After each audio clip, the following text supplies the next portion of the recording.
UDFും LDFും മത്സരിച്ചുകൊണ്ട് ഒരു മുസ്ലിം അജണ്ട സൃഷ്ടിക്കാൻ വേണ്ടിയിട്ടുള്ള പരിശ്രമം നടത്തുകയാണ്. UDFും LDFും നടത്തുന്ന ഈ ഹീനമായിട്ടുള്ള മുസ്ലിം അജണ്ട രാഷ്ട്രീയം കേരളത്തിൻ്റെ സാമുദായിക സാഹചര്യത്തെ മുറിവേൽപ്പിക്കുന്നതാണ്. ജമാഅത്തെ ഇസ്ലാമിയുടെ നിലപാടുകൾ വ്യക്തമാക്കേണ്ടത് അതിൻ്റെ അമീറാണോ അതോ പുതിയ അമീറായി തിരഞ്ഞെടുക്കപ്പെട്ട VD സതീശനാണോ?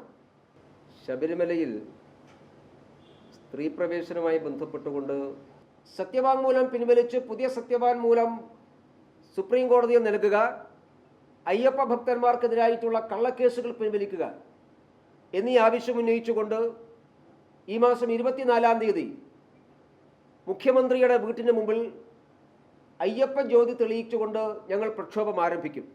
ബാറിൻ്റെ സമയപരിധി നീട്ടിക്കൊടുക്കാൻ വേണ്ടിയിട്ടുള്ള തീരുമാനം, ഇത് കേരളത്തിലെ ബാർ മുതലാളിമാരിൽ നിന്ന് കോടിക്കണക്കിന് രൂപ, ഏതാണ്ട് ഒരു കണക്ക് വന്നിട്ടുള്ളത് 200 കോടി രൂപയുടെ വലിയ അഴിമതിയാണ് ഈ കാര്യത്തിൽ ഉണ്ടായിട്ടുള്ളത് എന്നുള്ളതാണ്.